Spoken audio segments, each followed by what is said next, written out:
ำหรับร้านค้าแล้วเราจะเปิดรับตัวแทนแนวใด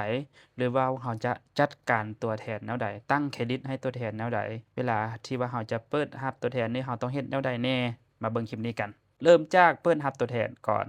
เข้ามาสำหรับร้านค้าเนาะจะอยู่บนนี้เลยเนาะลูกค้าตัวแทนหรือว่าเข้าบอนนี้ก็ได้เนาะเป็นตัวแทนบอนนี้เวลาเข้าไปมันก็จะเป็นหน้าต่างของตัวแทนเห็นตัวแทนทั้งหมดอยู่ในนี้เนาะเรามีตัวแทนจักคนเนาะอันนี้ก็คือจำนวนตัวแทนทั้งหมด52คนยอดขายรวมของตัวแทนมีเท่าใดยอดค้างเท่าใดตัวนี้ก็เป็นสรุปทั้งหมดเลยเนาะแล้วก็ออร์เดอร์ที่เราถ้าจะส่งมีเท่าใดตัวแทนคนใดที่เป็นสีแดงลักษณะหมายถึงว่าตัวแทนคนนั้นถูกบล็อกอยู่บ่สามารถสั่งเครื่องได้เทื่อเพราะว่ายังติดหนี้หารอยู่คันถ้าเราจะเปิดนะครับตัวแทนของเราเข้ามาบ่อนนี้เลยเนาะแชร์ลิงก์บ่อนนี้เลยคันถ้าเป็นหน้า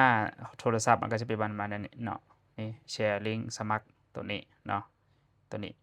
เราสามารถดาวน์โหลด QR ตัวนี้หรือว่า Copy ลิงก์ตัวนี้ไปให้ตัวแทนได้เนาะหรือว่าแชร์เลยก็ได้ตัวนี้ก็คือเราจะส่งลิงก์ไปให้ตัวแทนเพื่อสมัครเป็นตัวแทนเนาะเวลาส่งลิงก์ไปก็ตัวแทนสามารถกดลิงก์นี้แล้วก็ใส่ข้อมูลเขาเจ้าก็สามารถเป็นตัวแทนได้เลยแล้วจัดการระดับตัวแทนนี่เด้หมายความว่าจังไดจัดการระดับตัวแทนก็คือเราสามารถตั้งระดับตัวแทนว่าตัวแทนเรานะมันมีระดับใดเป็นมาตรฐานหรือว่าเราสามารถจัดระดับใดเนาะใส่ชื่อได้สมมุติว่าสามารถใส่ไอคอนอาจจะเป็นตัวแทนระดับ1ระดับ2ระดับ3ตัวนี้ค่อยใส่เป็นมาตรฐา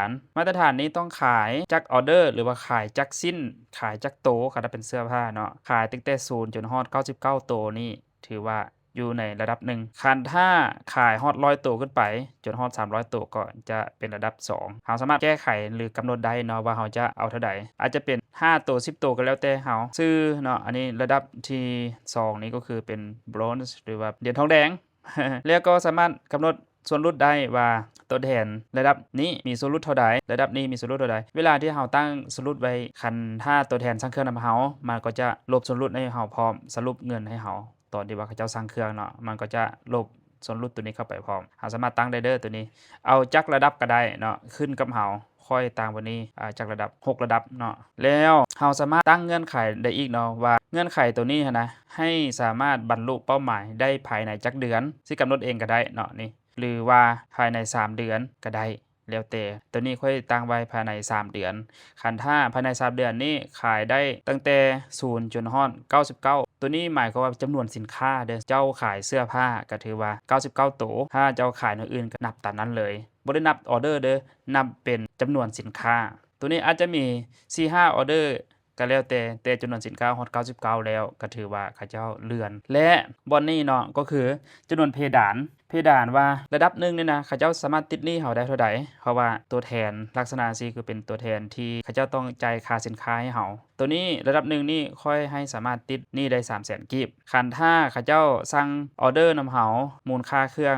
นะกาย 300,000 กีบแล้วมันก็จะบ่สามารถสร้างออร์เดอร์ใหม่ได้มันจะล็อกให้อัตโนมัติระดับ1ติดหนี้ได้ 300,000 กีบระดับ2ติดหนี้ได้1,500,000ระดับ3ติดหนี้ได้3ล้านจนฮอดระดับสุดท้ายเนาะค่อยสามารถติดหนี้ได้10ล้านกีบคันถ้าเราบ่จำกัดวงนี้คือว่าให้ลบออกเลยให้ลบออกจังซี่มันก็จะบอกว่าตัวนี้ในระดับนี้จะบ่จำกัดวงเงินลูกค้าสามารถติดหนี้ได้เท่าใดก็ได้เนาะตัวนี้คาดาเราบ่ใส่เด้อแต่ว่าคาดาใส่ถือว่าประมาณนี้เลยสามารถเพิ่มระดับได้เด้อตัวนี้คือ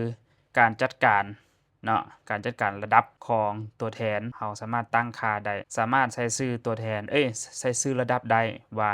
เราจะใส่ชื่อระดับนั้นเป็นจั่งใดตัวนี้ค่อยตั้งประมาณนี้แต่ว่าแต่ละร้านก็อาจจะมีชื่อระดับตัวแทนแตกต่างกันไปแก้ไขได้นี่ก็คือการจัดการระดับตัวแทนเนาะไปเบิ่งตัวต่อไปตัวนี้นโยบายเครดิตตัวนี้กับตัวนี้คล้ายๆเดียวกันแต่ว่าตัวนี้นั้นเป็นแบบทั่วห้านเลยตัวแทนที่ว่าสมัครมาใหม่ปุ๊บมันก็จะเข้าตัวนี้เลยตัวนี้คันถ้าเราจะเปิดไว้เนาะว่าถ้าตัวแทนฮอดระดับนี้แล้วให้มันบล็อกอัตโนมัติบ่หรือเราจะมาบล็อกเองเนาะก็ได้ครับเปิดไว้มันก็จะบล็อกอัตโนมัติเวลาที่ว่าลูกค้าสะสมยอดค้างหนี้ฮอดเกณฑ์ที่เรากำหนดไว้แล้วมันจะบอกอัตโนมัติเนาะเพดานตัวนี้คาดาเราบ่ใส่เนาะตัวนี้สมมุติว่าเราใส่ 500,000 กีบทุกระดับอยู่ในหั้นจะมีเพดานการติดหนี้เพียงแต่ 500,000 กีบเนาะตัวแทนทุกระดับแต่ว่าคาดาเราบ่ใส่หยังเลยก็มันก็จะอิงตามที่ว่าเราตั้งค่าไว้ตัวเมื่อกี้นี้เนาะตัวแทนแต่ละระดับสามารถติดหนี้ได้ต่างกันคาดาเราบ่ใส่หยังตัวนี้ค่อยจะบ่ใส่หยังเนาะเพราะว่าค่อยมีตัวแทน หลายระดับแล้วก็แต่ละระดับสามารถติดหนี้ได้ต่างกันสามารถเฮ็ดอยู่ในโทรศัพท์ก็ได้เนาะนี่คันถ้าอยู่ในโทรศัพท์ก็มันก็จะเป็นประมาณนี้นโยบายเครดิตบัดนี้ตัวต่อมาตัวยืนยันตัวแทนตัวนี้เราสามารถตั้งค่าได้ว่าเราจะรับตัวแทนนะแบบเขาจะสมัครปึ๊บแล้วเข้ามาเป็นตัวแทนเราปั๊บบ่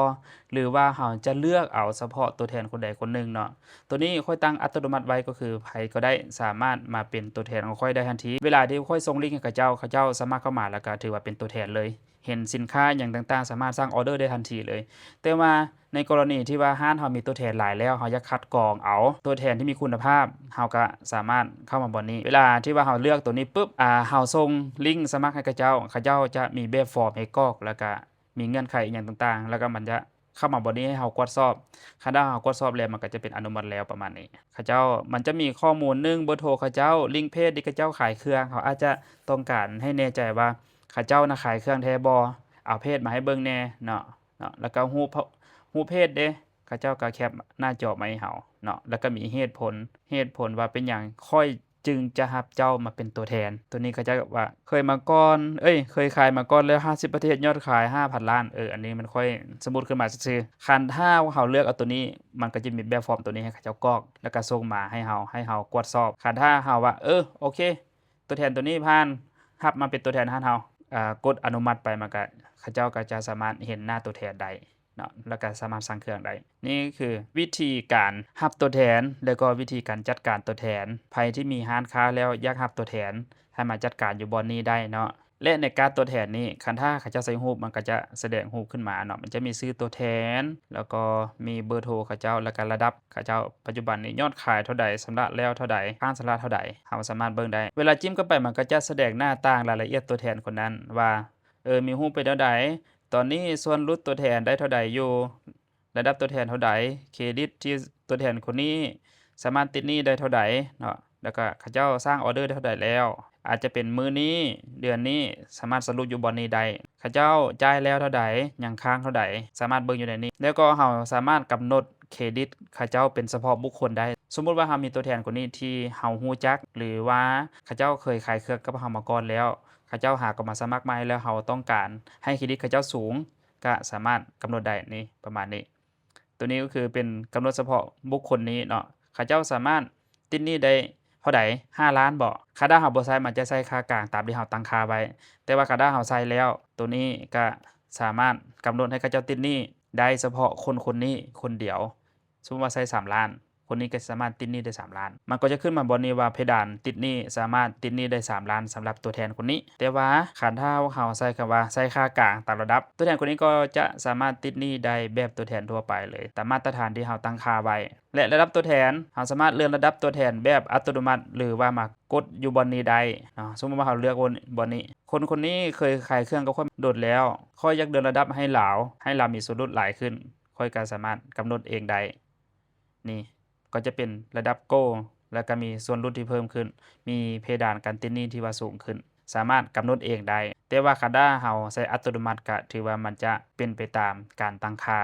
ที่เราตั้งค่าไว้อยู่ที่ระดับตัวแทนนั่นเลยอยู่บนนี้จะเป็นประวัติการระงับหรือว่าประวัติที่ว่าเขาเจ้าเคยเฮ็ดผิดกฎในการติดหนี้หลายเกินไปเนาะแล้วบันทึกระงับมันก็จะโชว์ขึ้นอยู่ในนี้เป็นประวัติเลยถ้าตัวแทนคนนี้แบบติดหนี้ตลอดแล้วก็บ่จ่ายตามกำหนดเท่านั้นมันก็จะโชว์อยู่บนนี้เราสามารถลบตัวแทนคนนี้ก็ได้คันถ้าเขาเจ้าบ่จ่ายเงินเราโดนเราบ่อยากให้เขาเจ้าขายเครื่องแล้วสามารถลบได้